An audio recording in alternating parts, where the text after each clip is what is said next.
자기 전에 듣기 좋은 인터넷 공포썰. 반갑습니다. 오늘은 나폴리탄 괴담을 가지고 왔고요. 그리고 또 영상 후반부에는 이제 댓글 읽는 시간 또 가져보도록 하고, 자 그러면은 시작하겠습니다.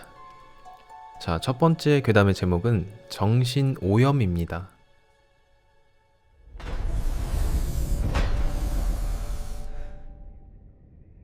안녕하세요. 안녕하다마다 사실 태어나서 이처럼 기분이 좋았던 때가 없어. 무슨 좋은 일이라도 있나요? 세상의 진리를 깨달았기 때문이요. 아, 이런 젠장. 또 시작인가? 나는 벌써부터 머리가 지끈거리며 아파오기 시작했다. 대체 정신오염자랑 인터뷰는 왜 하라는 걸까? 그냥 그것이 뇌를 주물러서 망가져버린 인간들인데 이러다 나까지 오염되면 어떻게 보상할 거냐고. 나는 차트를 흘기 곁눈질해서 이 양반의 정신오염도를 확인했다. 189점, 레벨 5. 어쩐지 5레벨의 정신오염자는 특히 이런 케이스가 많았다. 뭐 자기는 진리를 깨우쳤다느니, 그분의 품에 안기라느니, 인간이 가엾다느니, 기타 등등. 차라리 아예 말이 안 통하는 7레벨 이상이 나을 지경이다. 그래도 어쩌겠어. 할 건 해야지. 그래요? 무슨 진리인가요? 그것이 당신을 서서히 잡아당기고 있는 게 느껴지시오? 그 어떤 존재도 피할 수 없어. 이 양반도 뭐 하나가 되십시오 이런 말이나 하는 쪽이었군. 요즘 따라 자주 보이네. 나는 깨달았지. 이제 나도 당신을 끌어당기고 있어. 믿어지시오? 믿겠소? 아니 믿어야만 할걸. 정신오염자의 말이 점점 빨라지고 목소리가 날카로워졌다. 흔한 일이라 별 감흥도 없다. 네, 포교 열심히 하시고요. 그 뭐라고 하셨지? 맞다, 그 열심히 당기시고 뭐 좋은 하루 되십시오. 나는 발작을 시작하는 녀석을 내버려 두고 격리실을 나왔다. 마침 선배가 뭔 종이 쪼가리를 들고 이쪽으로 다가오고 있었다. 야, 인터뷰는 끝났냐? 네. 어땠어? 그냥 평범해요. 근데 제대로 미쳤어요. 나는 이참에 궁금했던 걸 물어보기로 했다. 그런데 선배, 대체 저희는 왜 그것에 사람을 던져 넣어가지고 이런 미치광이들을 양산하는 건가요? 야, 던져 넣다니 저들이 자원하는 거야. 아니, 게다가 정신오염자를 만들기만 하면 몰라. 근데 왜 바로바로 폐기 안 하고 한참 동안 격리시켜가지고 관찰을 해야만 하는 거죠? 선배는 대답 대신 나를 물끄러미 쳐다보다가 웃음을 터뜨렸다. 맞다. 너 3년차 됐지? 네, 그게 왜요? 나도 딱 그때부터 궁금해졌었거든. 선배가 내게 물었다. 넌 정신오염이 뭐라고 생각하냐? 정신오염이요? 뭐 헛소리 좀 하다가 하나가 되자고 뭐 이런 말을 하다가, 아니면 뭐 이름 모를 신을 숭배하거나 뭐 그런 거죠. 그런 게 정신오염 아니에요? 야, 아니야. 정신오염이란 상식의 바깥에서 무언가를 얻는 거야. 선배는 그렇게 말하며 격리실의 문을 열었다. 네 말대로 대부분이 다 헛소리들이지만 가끔 정말 대단한 것이 얻어 걸릴 때가 있지. 문을 열자 아까 만났던 그 레벨 5의 정신오염자가 평온한 얼굴로 선배를 맞이했다. 안녕하시오. 당신은 사과가 왜 땅으로 떨어지는지 아시오? 선배는 대답 대신 들고 온 종이를 보고 읽었다. 격리번호 12553번 아이작 뉴턴. 금일부로 격리 해제한다. 자, 여기까지였는데 진짜 깊은 생각이 들게 만드는 그런 괴담인데요. 제 생각엔 그래요. 아인슈타인, 뉴턴, 테슬라, 벨 뭐 이런 천재성이 있는 사람들은 차원이 다른 두뇌를 가지고 있잖아요. 그거는 어쩌면은 정신오염으로 판단할 수도 있겠다라는 아주 새로운 해석을 내놓은 그런 괴담인 거죠. 전기모터를 개발한 사람, 이런 사람들을 보면은 와, 진짜 저런 거 어떻게 만들었을까? 혹시 뭐 외계인이 도와준 거 아닐까? 이런 생각이 들기도 하는데, 그런 생각들의 또 다른 해석을 괴담으로 풀어준 거예요. 공포스럽다기보다는 약간 반전이 있는 그런 추리소설 같은 그런 내용의 괴담이었습니다. 아무튼 다음 글로 넘어갈게요. 자, 다음 글의 제목은 죄송하지만 전 당신의 질문에 거짓으로 대답할 수밖에 없습니다. 입니다.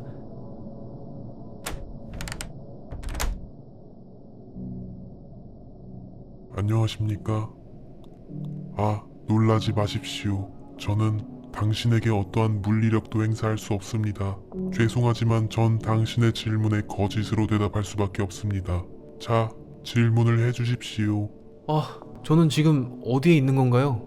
당신은 지금 지구에 있습니다. 질문 숫자에 제한이 있나요?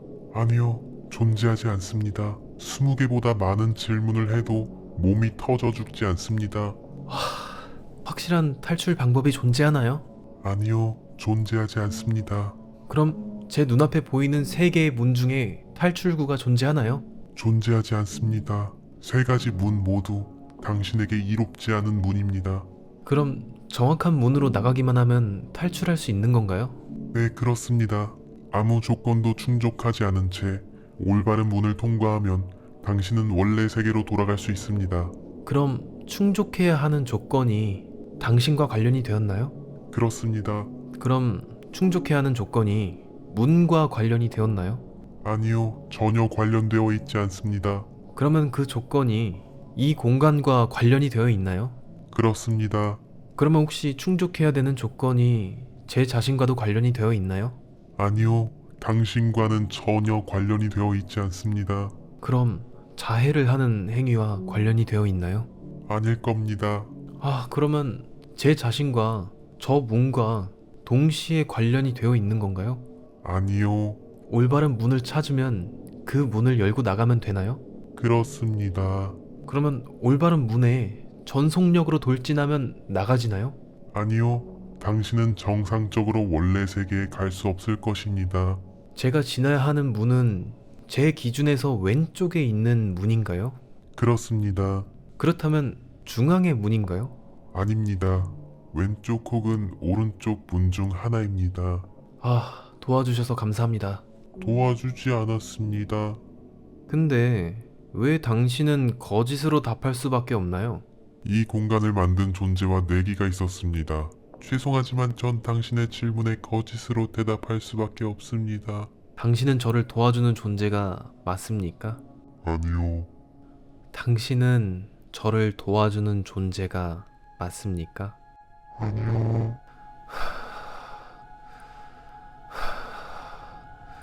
당신은 저를 도와주는 존재가 맞습니까? 아니요. 자, 두 번째 괴담은 여기까지였는데 눈치채신 분들도 있겠지만 17번 문항에 굉장히 큰 반전 포인트가 있습니다. 자, 아무튼 두 번째 이야기에 대한 깊은 해석은 시청자분 중에 한 분이 남겨주실 거라는 기대를 하면서 다음 이야기로 넘어가겠습니다. 자, 마지막 세 번째 이야기의 제목은 제습입니다. 자, 요번 이야기는 조금 골아 떨어질 수도 있어요. 좀 졸릴 수도 있지만 요것 또한 반전이 있는 나폴리탄 괴담이라는 거 그런 소개를 드리면서 시작하겠습니다. 투둑투둑 소리에 커튼을 걷었다. 점심때가 다 되었지만 여전히 세상의 채도가 낮다. 하늘이 요즘 들어 게으름을 피우는 탓이었다. 세상의 밝음과 생명을, 박동과 혈액을 뿌리는 과업을 잊은 듯 했다. 하늘은 어두웠으나 내 방보다 어둡지는 않았다. 그것이 참으로 싫다는 생각이 들었다. 창문에 송이송이 맺히는 빗방울의 수를 헤아리며 스마트폰을 켰다. 아내와 내가 어깨동무를 하고 웃는 배경을 조금 바라보다가 문득 생각이 나서 어제 아내로부터 온 문자를 다시 읽었다. 남편, 나는 괜찮아. 오늘도 힘내. 그 일 이후로 스스로 챙기는 것조차 힘겨워했던 아내가 2년 만에 나에게 전하는 위로였다.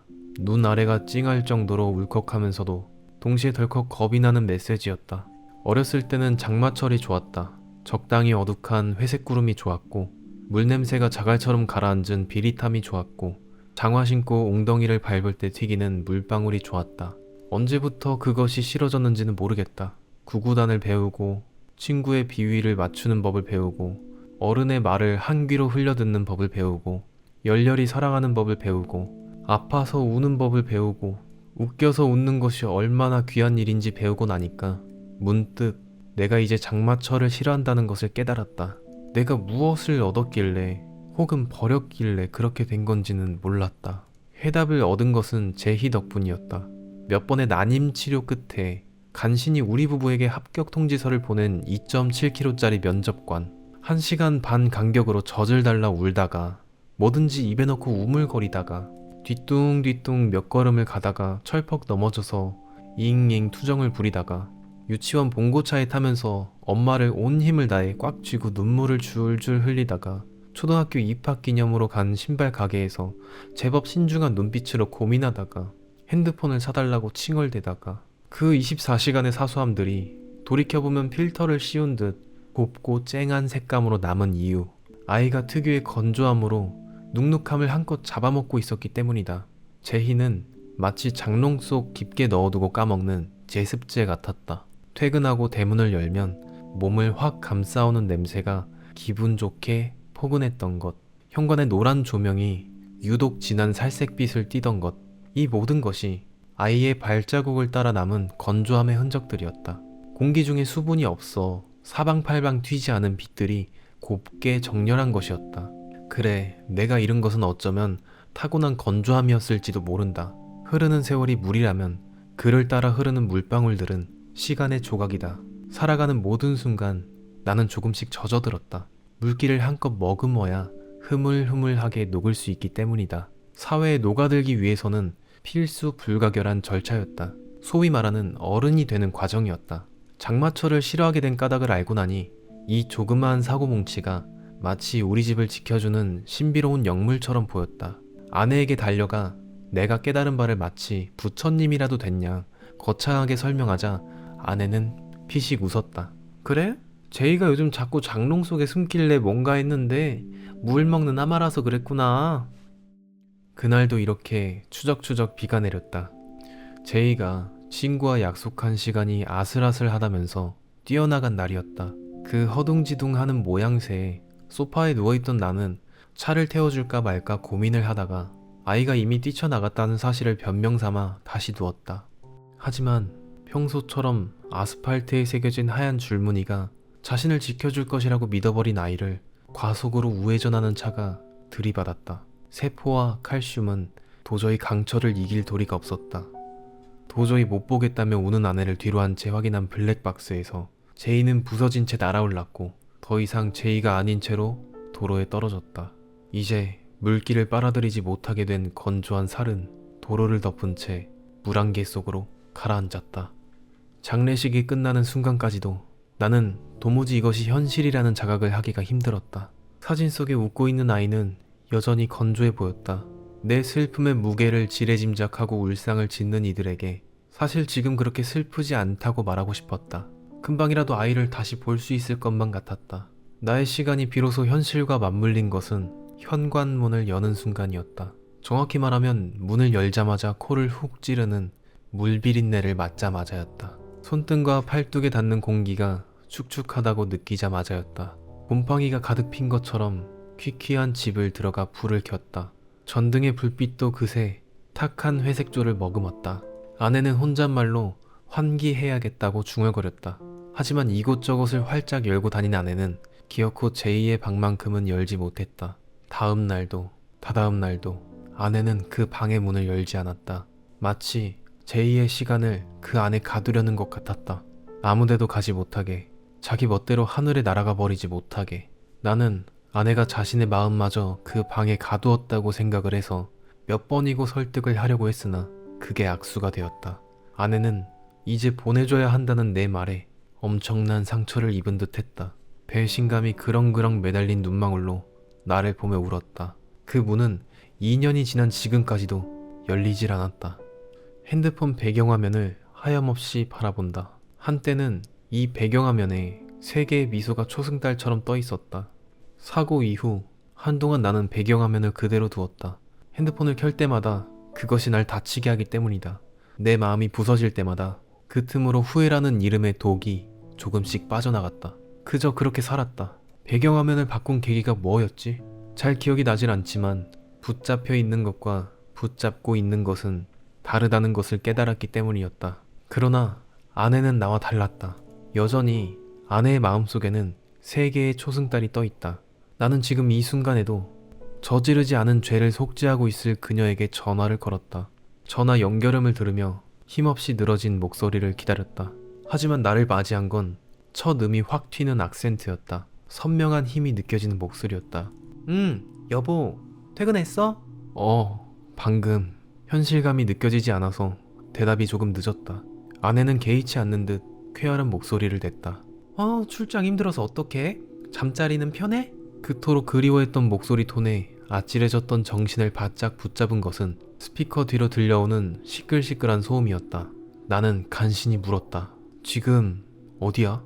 2년 동안 집 밖에 한 발짝도 나가지 않았던 아내는 대수롭지 않게 대답했다. 마트. 집에 식재료가 너무 없어서. 아내는 장난스럽게 웃으면서 나에게 급작스러운 변화의 비결을 말해주었다. 제이가 돌아왔어. 자기 방 안에 있어. 내가 어떻게 집까지 왔는진 모르겠다. 엑셀을 꽉 짓밟고 달렸다. 전화를 받은 팀장은 출장 도중 휴가를 쓰겠다는 말에 황당해했으나 아내가 이상하다고 하니까 잠시 침묵했다. 그리고는 잠시 후에 자기가 쓸 테니 숙소는 체크아웃하지 말아달라는 얘기를 남기고 전화를 끊었다. 좋은 사람이다. 나는 문 앞에 섰다. 지문을 대기 위해 오른손을 들다가 우뚝 멈춰버렸다. 아내와 내가 사는 공간을 30cm 정도 남기고 그동안 헐레벌떡 질주한 것이 무색하게도 내가 멈춘 이유는 겁이 나서였다. 내가 이 문을 열었을 때 기어코 마주해야만 하는 어떤 것이 있다는 사실이 무서웠다. 이미 변성이 일어난 이상 2번 다시는 원래대로 돌아가지 못한다는 우주의 비가역성을 알게 될까봐 두려웠다. 문을 연 것은 한참 뒤였다. 열자마자 오른팔에 소름이 돋았다.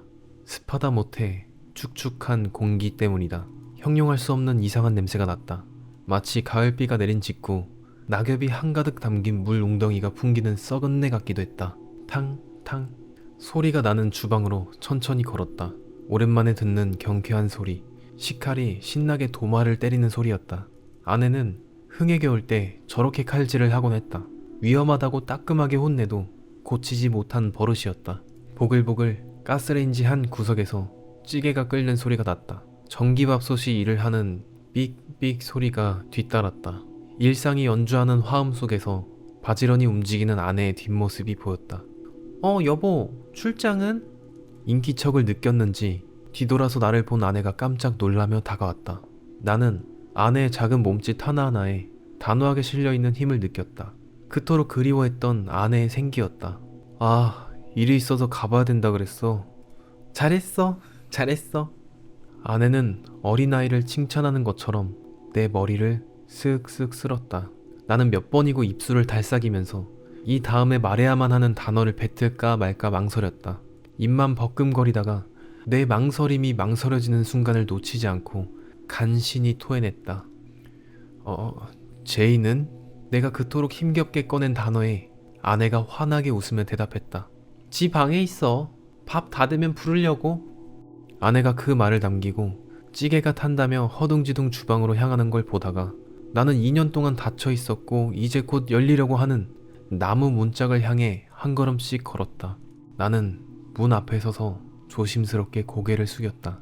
문 안쪽에서 뭔가가 들렸으면 하는 건지 안 들렸으면 하는 건지 헷갈리는 채로 귀를 갖다 댔다. 문을 뚫고 나오느라 아주 작아졌으나 분명히 어떤 존재를 암시하는 미세한 소리가 들렸다. 처음으로 들린 건 천이 비벼지는 소리였다. 그리고 짐승의 숨소리와 같은 격한 호흡 소리가 들렸다. 벽을 차는 소리, 웃음소리. 그 모든 소리에 공통점이 있다면 모두 회색 빛깔이라는 점이었다.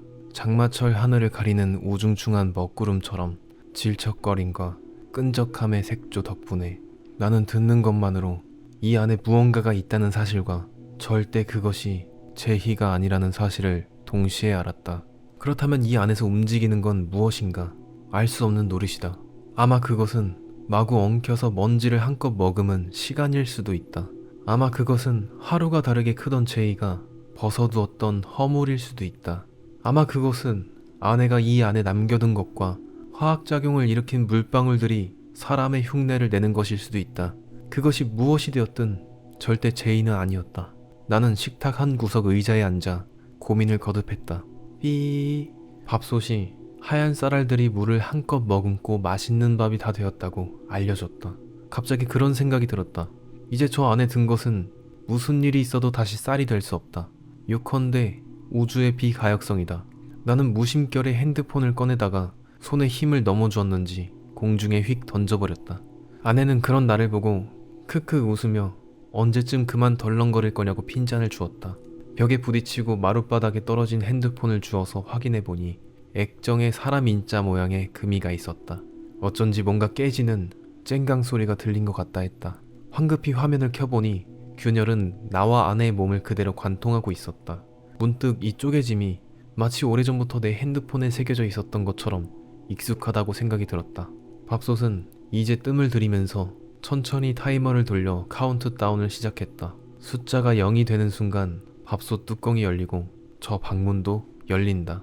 아내가 소리를 높여 밥 먹으러 나오라고 부를 테고 저 안에 있는 것은 기꺼이 문을 열고 나온다. 이는 확정된 결과이며 잠시 뜸을 들이고 있을 뿐이다. 마치 2년 전에 이미 새겨진 파열이 오래도록 갈려나가서 액정의 겉면을 부순 것처럼 그제서야 나는 내가 어떻게 해야 되는지 깨달았다. 제이야, 밥 먹으러 나와라. 문이 열리고 그것이 밖으로 나왔다. 나는 웃으며 말했다. 제이야, 많이 먹어라. 자, 세 번째 괴담은 여기까지였는데 결국에는 이 주인공도 그 괴물 같은 악령을 그냥 죽었던 내 딸 제이라고 생각을 하면서 이제 포기해버린 거죠. 체념해버린 거죠. 이 와이프가 2년 동안 집 밖에 나가지 않았다가 어느 날 갑자기 되게 밝아진 톤으로 전화를 했잖아요. 그 이유가 이 여자는 이미 그때 죽은 거였어요. 바로 죽었고 주인공은 걱정이 돼서 집안에 왔는데 제이가 옛날에 죽었을 때처럼 문을 열자마자 축축한 느낌이 들었다고 했죠. 그리고 그걸 갖다가 시적인 표현으로 어떤 우주의 비가역성, 어떤 필연적인 예고된 변화, 그런 느낌을 받은 거죠. 그때 이미 와이프는 죽어있는 상태였고 그냥 유령이 된 채로 이제 주방에 있었는데 이 남자도 마지막에는 밝게 웃으면서 말했죠. 제이야, 많이 먹어라. 이렇게 얘기를 한 게 결국에 이 남자도 같은 죽음을 선택한 거 아닐까, 이런 생각이 드는 거죠. 그리고 또 한 가지, 본인의 핸드폰 액정이 옛날에 이렇게 금이 가 있었던 게 결국엔 그때부터 크게 갈라질 것을 예고를 했다는 거죠. 필연적으로 모두가 죽을 것이라는 거를 암시했던 거죠. 일단 저의 해석은 여기까지인데 뭔가 좀 더 정확한 해석이 없을까, 좀 더 신박한 해석이 없을까 궁금하긴 합니다. 자, 괴담 얘기는 이제 여기까지 하면서 이제 잡담 시간이 왔죠. 자, 그래서 좀 개인적으로 웃겼던 댓글, 또 질문 글, 그리고 또 기타 그냥 여러 가지 랜덤 댓글을 좀 몇 개 가지고 왔습니다. 자, 첫 번째 댓글, 진돗개 프사하신 분. 난 변비 있는데 이분 영상 볼 때마다 똥 신호옴. 일단은 뭐 저로 인해서 뭐 잘 나온다고 하시면은 뭐 그것만큼 좋은 게 어디 있습니까? 건강하셨으면 좋겠어요. 네, 회변. 자, 다음 KTH 키키님. 난 남자지만 주인장 목소리는 듣기 거북하지건터. 남자 시청자분들 인정. 자, 이러시는데 와, 이거 진짜 이런 칭찬이 또 없습니다. 제 목소리가 약간 나레이션을 읽을 때 되게 느끼하게 느껴질 때가 있어요. 저도 그걸 스스로 느낍니다. 근데 그럼에도 불구하고 이 남녀노소 듣기 좋다고 얘기하시는 것 같아서 와, 진짜 요거는 진짜 최고. 자, 다음, 자, 용사연필님. 잡담타임 재밌다. 저도 재밌어요. 자, 골뱅이 유저 HS8DH85X8H님. 얼굴을 계속 보다 보니까 정면 얼굴도 궁금해졌어요. 크크크크크. 정푸님 영상 매일매일 챙겨보고 있어요. 너무 재밌어요 진짜. 아, 생각해보니까 정면 얼굴을 막 보여드린 적이 없어요. 초창기 영상에서 이제 연기하고 막 그랬을 때는 잠깐씩 정면이 나왔었는데 왜 이 각도를 유지하냐면요, 일단 첫 번째, 얼짱 각도다. 지금 이 각도가 저의 최상의 외모를 보여주는 최고의 포지션 각도예요. 그게 첫 번째 이유고, 그리고 두 번째는 제가 이 앞에는 이제 조명이 있어서 잘 못 쳐다보고요. 그 밑에는 방송 컨트롤러 창이 있어요. 그 옆에는 이제 대본이 있는 거예요. 제가 이런 각도로 화면을 보기 때문에 어쩔 수 없이 얼짱 각도를 하고 있다. 근데 뭐 보여드릴 거 없죠. 정면 까짓 거 보여드리겠습니다. 자, 이게 완전히 오른쪽 얼굴이고요. 자, 이렇게 하면은 제 평소의 각도. 자, 이렇게 하면은 정면이고요. 이렇게 하면은 왼쪽 얼굴. 근데 이게 사람마다 나는 왼쪽 얼굴이 자신 있다, 나는 뭐 오른쪽 얼굴이 자신 있다, 이런 사람들이 각자 있잖아요. 저는 이쪽 면만 이제 괜찮은 것 같아요. 네, 여기만 괜찮은 것 같아서 그렇습니다. 아무튼 요 얼굴을 자주 보게 되실 거예요. 뭐 다른 거 요청하시면은 얼마든지 보여드리겠습니다. 다음, 자, 듀님. 정부 형님 혹시 전라도 분 맞으시지? 이러시는데 저는 경기도 사람입니다. 경기도에서 태어나서 경기도에서 계속 살고 있고요. 그리고 전라도 하니까 떠오르는 게, 전라도에 제가 뭘 먹으러 간 적이 있는데 와, 진짜 어딜 가서 뭘 먹든 다 진짜 어디 못하는 데가 없어요. 다 식당이 웬만하면 다 평균 이상이어가지고, 전라도는 진짜 되게 음식이 맛있는 곳, 뭔가 엄청 뚜렷하게 맛있는 게 있어가지고 그걸 먹으러 간다기보다는 가면은 뭔가 다 맛있는 게 있는 곳, 그런 느낌이었어요. 아무튼 TMI였고, 다음 강도한님. 재미있게 잘 듣고 있습니다만 중간중간에 어떤 내용은 믿지 않는다고 얘기하는 건 공포 라디오를 진행하는 사람으로서 할 말은 아닌 듯 싶습니다. 이거는 진짜 맞습니다. 이건 진짜 맞는 얘기 해주셨어요. 어찌됐건 이제 시청자 사연도 받고 그거를 이제 전달해주는 입장이 됐는데, 이런 내용들을 굳이 믿지 않는다고 구태여 말할 필요가 없는 거거든요, 사실상. 너무 이제 제가 듣는 사람 입장에서 생각을 못한 거죠. 어떤 분들은 이런 말들 때문에 뭔가 이제 분위기가 팍 식을 수도 있는데, 저도 그걸 공감을 합니다. 그러니까 이렇게 소통하면서 제가 하나씩 배워가고 성장하는 것 같아요. 아무튼 우리 도안님 좋은 말씀 감사합니다. 그리고 다음, 본업이 유튜브 되기까지 숨 참을게요. 네, 조금만 더 참아주세요. 이제 다 왔습니다. 다음, 일본어 강아지 부사님. 다음에는 핑크 색깔 옷 입어주세요. 사실 어떤 색깔이든 다 잘 어울릴 듯 해요. 자, 이러시는데 저 요번에 옷 좀 사려고 합니다. 남자 옷은 어디서 사야지 좀 잘 샀다고 소문이 날까 너무 고민이 됩니다. 얼마 전에 그 무신사에서 좀 할인을 해가지고 거기서 좀 담았었는데 담고 보니까 너무 비싼 거예요. 옷이 요즘에는 윗돌이 하나에 6, 7만원 하고, 그마저도 할인해서 6, 7만원이야. 와, 진짜 좀 이쁘다 싶으면은 귀신같이 비쌉니다. 그래서 아무튼간 제가 옷이 너무 없어가지고 지금 안 그래도 고르고 있는데, 제가 웬만하면 무채색만 입는 편이긴 한데 핑크 색깔 옷 한번 생각을 해보겠습니다. 자, 다음 2HCK5B님. 오빠 제발 제가 의대생 영상에 달았던 사랑이 담긴 댓글 읽어주세요. 제가 진짜 마음에 없는 말 안 하는데요, 제가 19년 공포 마니아 인생 평생 동안 기다려오던 거예요. 솔직히 말하면 박정민 배우 닮으셨는데 얼굴도 제 스타일이에요. 저 정말 진심이에요. 무지성 오빠 살게 하는 대원이 개야무진 채널 발굴해서 저 정말 행복해요. 정품 최고 공포 최고 의지가 행복이다 살고요. 와우. 제가 진짜 이런 댓글을 볼 때마다 나 같은 그냥 일개 아저씨가 어떻게 이렇게